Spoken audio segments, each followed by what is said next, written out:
नमस्कार साथियों, स्वागत है आपका फिर से आपके अपने YouTube चैनल SLT टेकन पर। साथियों, आज हम सीखने वाले हैं संस्कृत भाषा में प्रश्न निर्माण करना।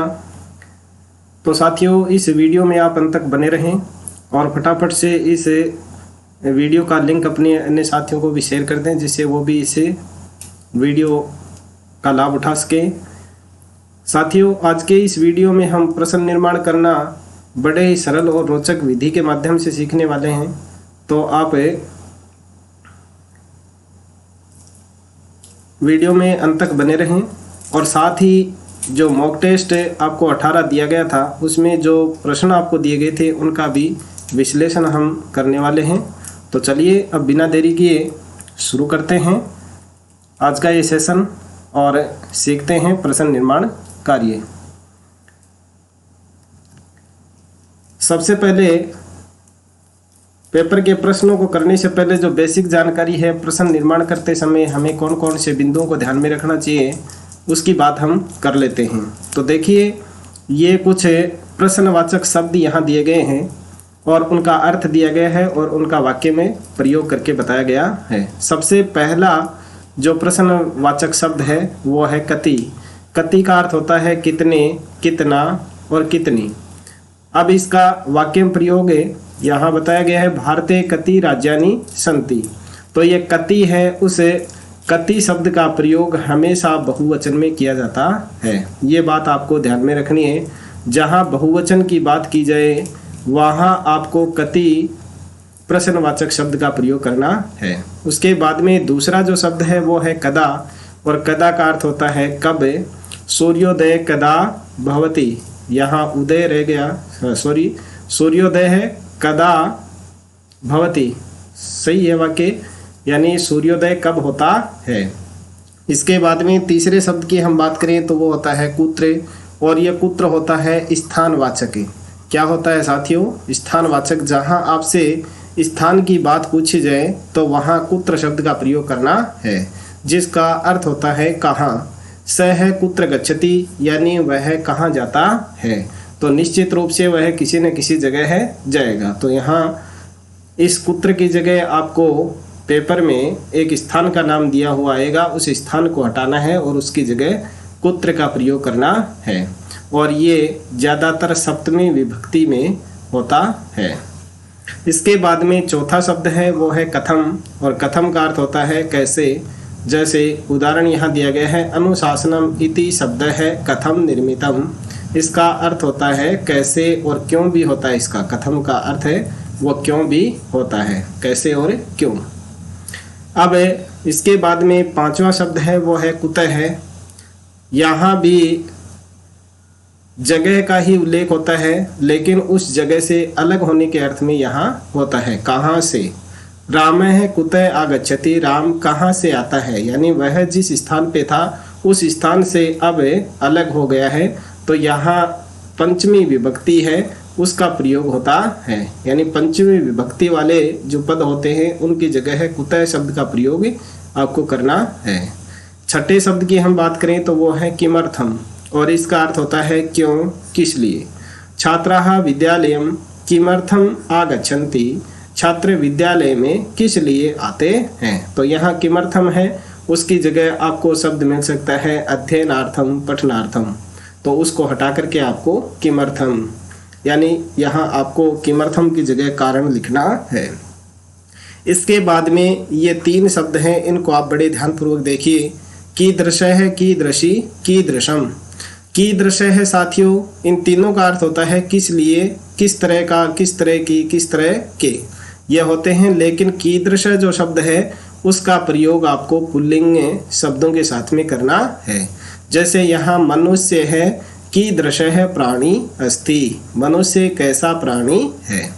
तो यहाँ मनुष्य है वो पुल्लिंग शब्द है, तो इसके साथ में कीदृश शब्द का प्रयोग किया गया है।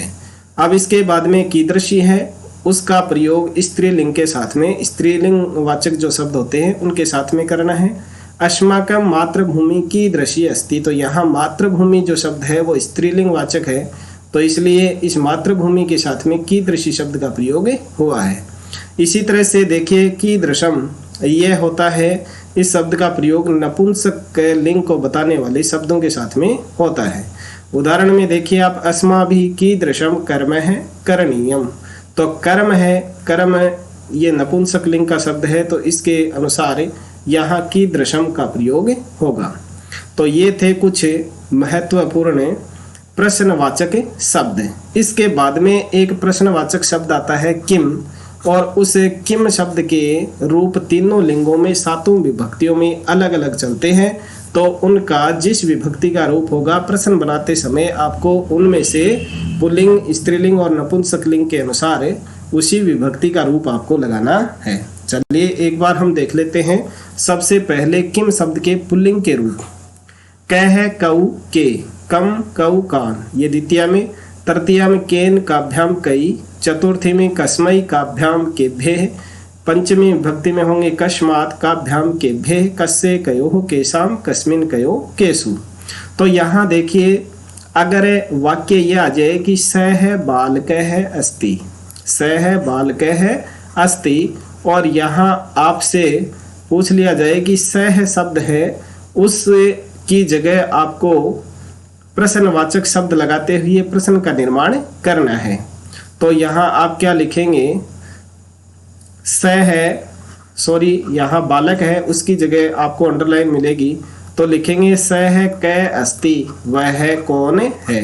तो यहाँ देखिए बालक है वो पुल्लिंग है, तो इस पुल्लिंग के अनुसार यहाँ किम शब्द का प्रथमा विभक्ति का एक वचन लगाएंगे, क्योंकि बालक है वो भी बालक के शब्द प्रथमा विभक्ति का एक वचन है।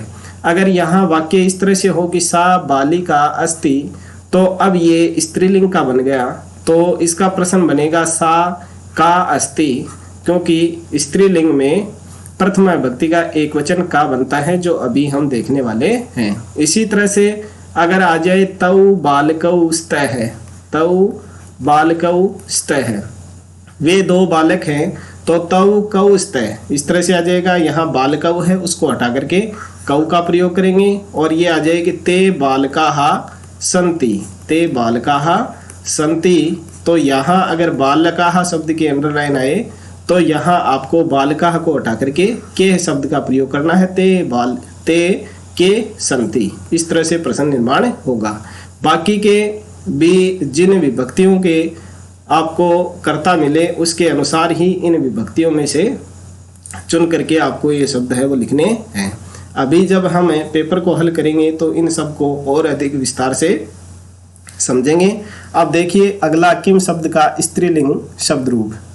किम शब्द है उसके स्त्रीलिंग में रूप चलते हैं का, के, काहा, काम, के, काहा, कया काभ्याम काभी, कस्यै काभ्याम काभ्ये, कस्याः काभ्याम काभ्ये, कस्याः कयो काशाम, और सप्तमी में होते हैं कस्याम कयोः कासु। तो इस तरह से ये स्त्रीलिंग वाचक शब्दों के प्रयोग यदि किसी वाक्य में हो, तो उसकी विभक्ति और वचन के अनुसार इस किम शब्द का प्रयोग वहाँ प्रश्न निर्माण करते समय करना है। अब देखिए नेक्स्ट किम शब्द के नपुंसक लिंग में रूप।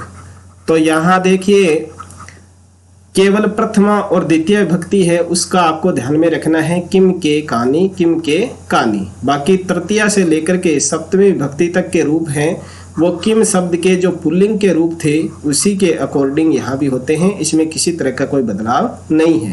केन काभ्याम कई, कस्मई काभ्याम के भे, कस्मात काभ्याम के भे, कस्से कयो केशाम, कस्मिन कयो केसु, यही रूप आपके पुल्लिंग में थे और यही रूप नपुंसक लिंग में बनेंगे। तो ये तो थी कुछ महत्वपूर्ण बातें, आशा है आपको अच्छे से समझ में आ गई होंगी। अगर ये बातें आपको समझ में आ गई तो अब आपके जो भी प्रत्येक प्रश्न अभी देखने वाले हैं उनमें अगर किसी प्रश्न में आपको डाउट था वो क्लियर ज़्यादातर तो यही हो गया होगा, और फिर भी क्लियर नहीं हुआ है तो देखिए हम एक एक प्रश्न की बात कर लेते हैं।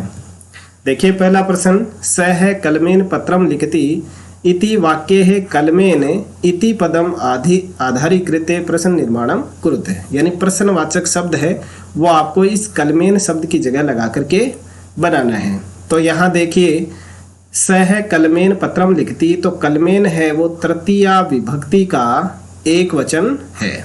ये आपको ध्यान में रखना है। सबसे पहले आपको विभक्ति और उसका वचन पहचानना है। और यहाँ स है वो किस का शब्द, कौन से लिंग का शब्द है? पुल्लिंग का शब्द है। तो अब आपको किम शब्द का पुल्लिंग का तृतीय एकवचन देखना है कि क्या बनता है। तो कुतः है तो नहीं बनता, कया भी नहीं बनता है, केन बनता है। तो इसका राइट आंसर है वो केन होगा। एक बार आप देख लीजिए, फिर से मैं आपको बता देता हूँ। यहाँ देखिए तृतीय विभक्ति पुल्लिंग में एक वचन केन बनता है। तो यहाँ इस कलमेन को हटा करके हम उसकी जगह रख देंगे केन। तो इस तरह से राइट आंसर है वो सी होगा। नेक्स्ट देखिए, फटाफट से अपना आंसर कमेंट कर दीजिए दूसरे प्रश्न का। हरि वैकुंठे निवसति इति ही वाक्ये वैकुंठे इति पदम अधिकृते प्रश्न निर्माणम कुरुते। यहाँ आपको इस वैकुंठे की जगह प्रश्नवाचक शब्द लगा करके प्रश्न बनाना है। तो हरि वैकुंठ में रहते हैं, तो यहाँ देखिए सप्तमी विभक्ति का प्रयोग हुआ है और साथ में ये जगह भी बता रही है। अभी मैंने आपको बताया था कि जहाँ किसी जगह का उल्लेख हो और सप्तमी विभक्ति का प्रयोग हो तो वहाँ कुत्र शब्द का प्रयोग किया जाता है। हरि कुत्र निवसति, तो यहाँ दूसरा ऑप्शन है वो इसका सही होगा। अब देखिए चलते हैं हम तीसरे प्रश्न की तरफ। और तीसरा प्रश्न ये आपके सामने रहा। नृपः धावतो अश्वात् पतति अश्वात् इति पदम अधिकृते प्रश्न निर्माणम कुरुते। अब यहाँ देखिए अश्वात् पंचमी विभक्ति का एक वचन है। तो अब आपको नृपः है, राजा है, पुल्लिंग शब्द है। तो किम शब्द का पुल्लिंग में पंचमी विभक्ति का एक वचन क्या होता है साथियों? कस्मई, कस्मिन, कस्मात् और कस्य। तो पंचमी विभक्ति का एक वचन होता है कस्मात्। तो इसका जो राइट आंसर है वो क्या होगा? कस्मात्। नृपः है धावतो, नृपः है कस्मात् पतति, यानी धावतो अश्वात् है, उसकी जगह हम लिख देंगे कस्मात् पतति। तो इस तरह से तीसरा ऑप्शन इसका सही होगा। नेक्स्ट चौथे प्रश्न की तरफ चलिए। बालिकाः विद्यालयं गच्छति, बालिकाः विद्यालयं गच्छन्ति इति वाक्ये बालिकाः इति पदम अधिकृत्य प्रश्न निर्माणं कुरुते। अब यहाँ बालिका है उस शब्द के ऊपर आपको विचार करना है। यह प्रथमा विभक्ति का बहुवचन है। अब आप इसको एक वचन मान करके ए ऑप्शन है वो भी सही कर सकते हैं, लेकिन बालिकाः विसर्ग लगे हुए हैं तो ये प्रथमा का बहुवचन है। तो इसलिए किम शब्द के प्रथमा में रूप चलते हैं का, के, काहा। तो इसका जो सी ऑप्शन है वो सही होगा, काहा। तो जो चौथा प्रश्न है उसमें तीसरा ऑप्शन सही होगा। नेक्स्ट 5 का देखिए। द्वौ बालकौ गच्छतः इति वाक्ये बालकौ इति पदम अधिकृत्य प्रश्न निर्माणम कुरुते। यहाँ बालकौ शब्द है, उसकी जगह आपको प्रश्नवाचक शब्द लगाना है। तो कौ, कौ का मतलब यहाँ द्विवचन की बात हो रही है। तो द्विवचन में किम शब्द के रूप बनते हैं कै, कौ, के। तो यहाँ बालकौ है, उसकी जगह लगा देंगे कौ। तो सी ऑप्शन इसका सही हो जाएगा। नेक्स्ट देखिए छठा प्रश्न। धावन समय अश्व किमपि न खादति इति वाक्ये धावन समय इति पदम अधिकृत्य प्रश्न निर्माणम कुरुते हैं। तो धावन समय है तो यानी दौड़ते समय घोड़ा कुछ भी नहीं खाता है। तो कदा, धावन समय यानी यहाँ समय की बात की जा रही है। तो कदा का प्रयोग इसमें करके और वाक्य का निर्माण करेंगे। कदाह अश्व किमपि न खादति। तो ए ऑप्शन इसका सही हो जाएगा। नेक्स्ट देखिए 7 का। धन वृष्टियाः कोपि, ये कोपि इस तरह से था। दरिद्र है ना तिष्ठते इति वाक्ये धन वृष्टियाः इति पदम अधिकृत्य प्रश्न निर्माणं कुरुते हैं। यानी धन वृष्टिया है उसकी जगह आपको प्रश्नवाचक शब्द रखना है। तो ये है स्त्रीलिंग का तृतीय विभक्ति एक वचन। अब किम शब्द का स्त्रीलिंग में तृतीय विभक्ति का एक वचन बनता है कया। तो ये तीसरा ऑप्शन है वो सही होगा। नेक्स्ट 8 का देखिए। गुणाः गुणकेषु गुणाः भवन्ति इति वाक्ये गुणाः इति पदम अधिकृत्य है प्रश्न निर्माणं कुरुते हैं। गुण है वो गुणवान लोगों के अंदर रहने पर ही गुण होते हैं।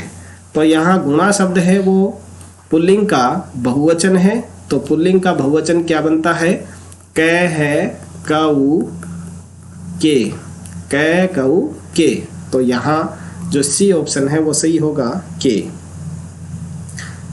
अब देखिए नेक्स्ट 9 का प्रश्न।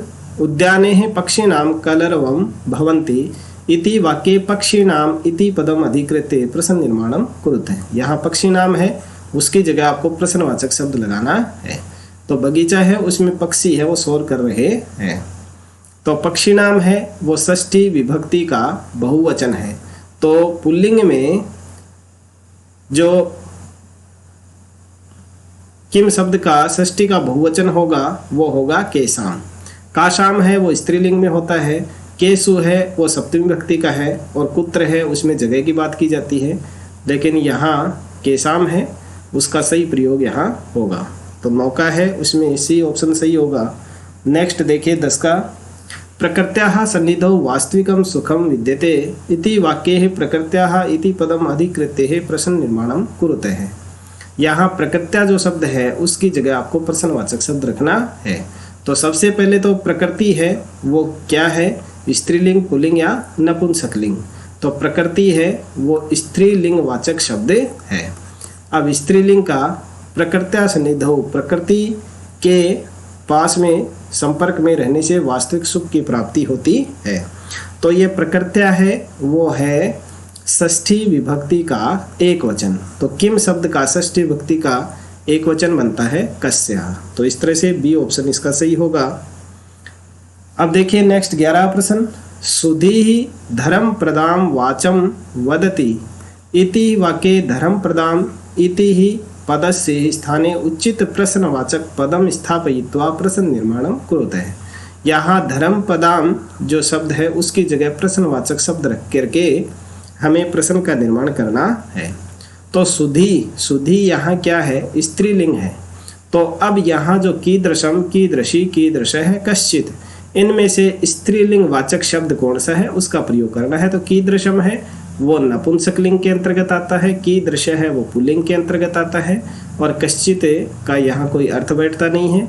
अब यहाँ कीदृशी शब्द है वो स्त्रीलिंग वाचक है। तो इसका बी ऑप्शन सही होगा।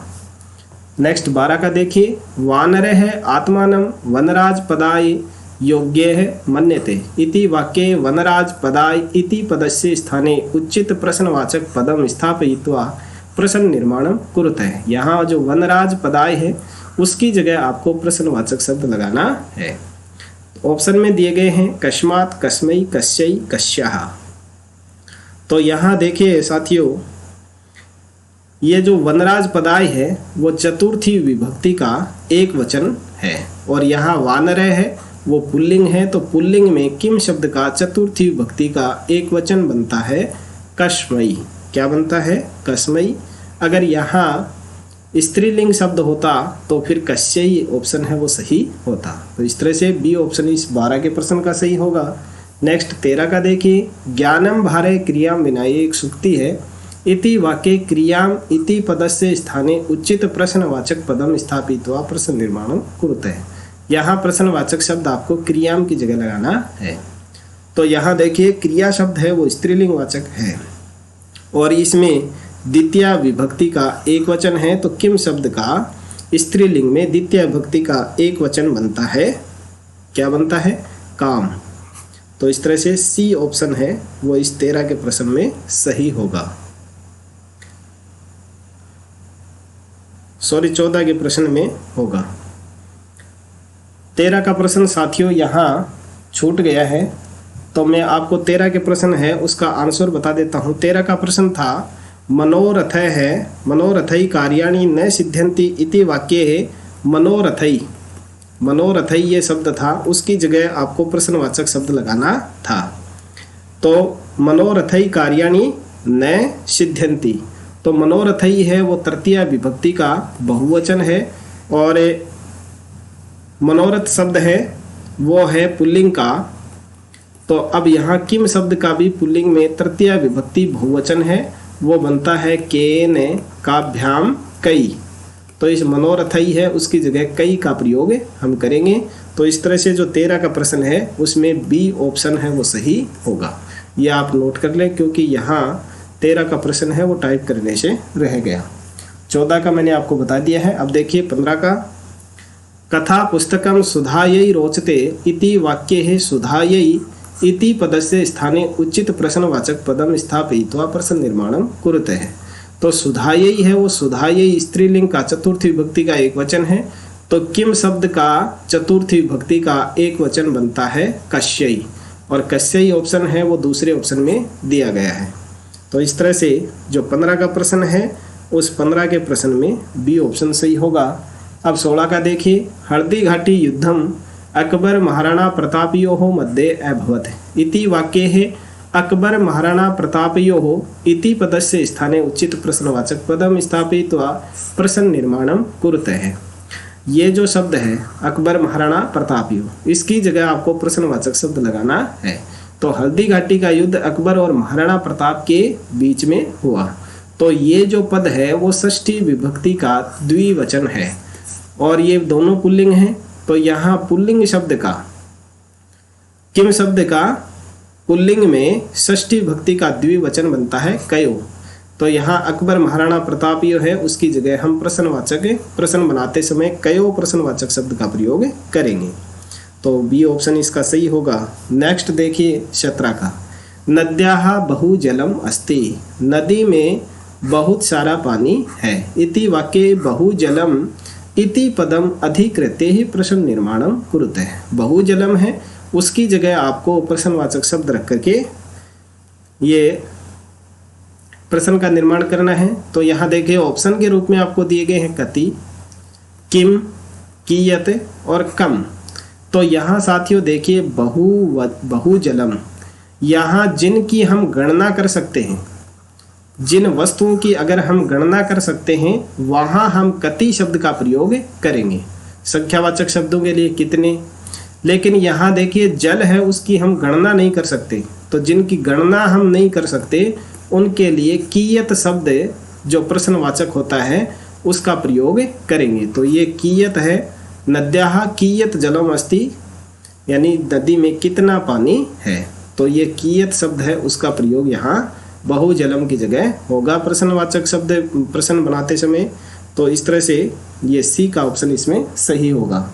नेक्स्ट देखिए 18 प्रश्न, ते बालके है भ्रमणार्थम गच्छत है, वे दो बालिकाएं घूमने के लिए जाती हैं। इति ही वाक्य भ्रमणार्थम इति पदम अधिकृत्य, तो यानी भ्रमणार्थम घूमने के लिए, तो किस लिए, तो किस लिए के लिए वाक्य शब्द होता है किमर्थम।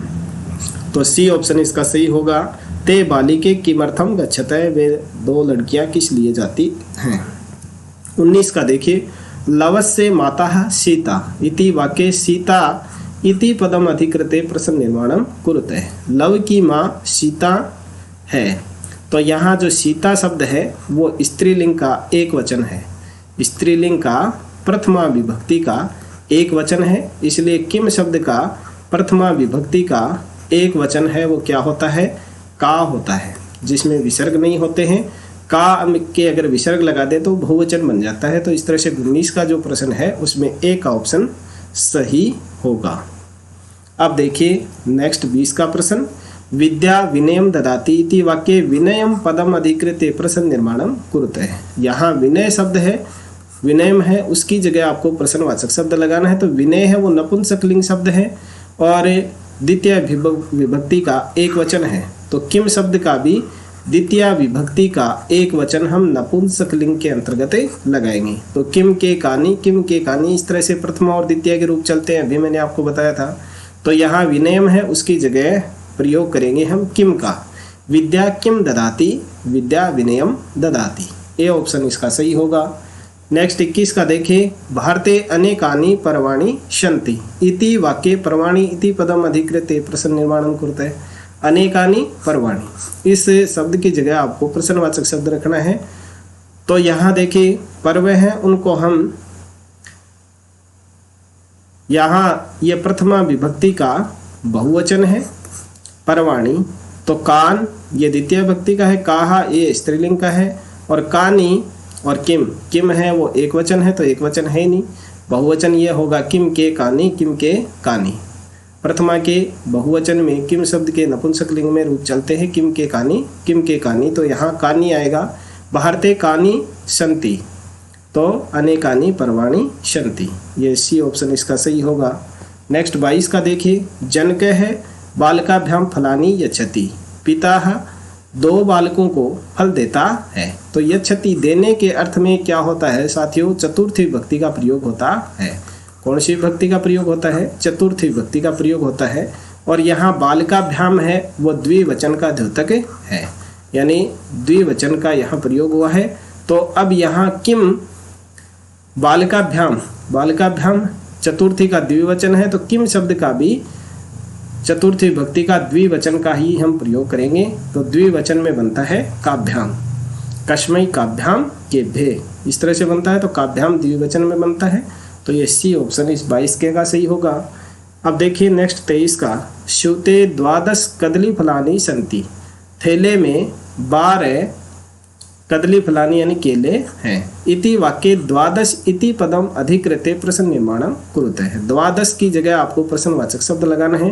तो साथियों अभी मैंने आपको बताया था कि जिन वस्तुओं की हम गणना कर सकते हैं वहां आपको कति शब्द का प्रयोग करना है। किसका प्रयोग करना है, कति शब्द का। तो कति यहाँ दूसरे ऑप्शन में दिया गया है। तो श्रुते कति कदली फलानी सन्ति, ये इसका प्रश्न बन जाएगा। नेक्स्ट देखिए 24 का, देवदत्त है शक्तिमान आसीत, इति वाक्ये शक्तिमान इति पदम अधिकृत्य प्रश्न निर्माणम कुरुते है। तो शक्तिमान है उसकी जगह आपको प्रश्नवाचक शब्द का प्रयोग करना है। तो अब साथियों आप क्या करते हैं कि शक्तिमान में जो लिंग है उसको देखने लग जाते हैं, लेकिन यहाँ देवदत्त की बात की जा रही है। देवदत्त की विशेषता यहाँ बताई जा रही है कि वो शक्तिमान है। और देवदत्त क्या है साथियों, पुल्लिंग शब्द है। क्या शब्द है, पुल्लिंग शब्द है। इसलिए इस देवदत्त के अनुसार यहाँ जो प्रश्नवाचक शब्द है उसका प्रयोग होगा। तो यानी देवदत्त है वो कैसा है, और कैसे के लिए कीदृश है शब्द का प्रयोग होता है। कै नहीं, कौन, कौन नहीं होगा। कै का मतलब कौन होता है, किमर्थम यानी किस लिए होता है, और कीदृश है यानी होता है कैसा। तो देवदत्त है वो कैसा था, शक्तिमान आसीत। तो इस तरह से 24 का जो प्रश्न है उसमें सी ऑप्शन सही होगा, कीदृश आसीत। अब देखिए नेक्स्ट और अंतिम सवाल इसे,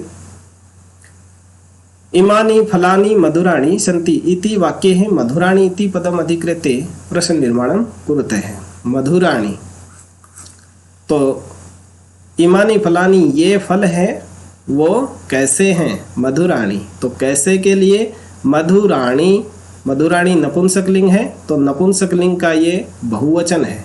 प्रथमा का क्या है, बहुवचन है।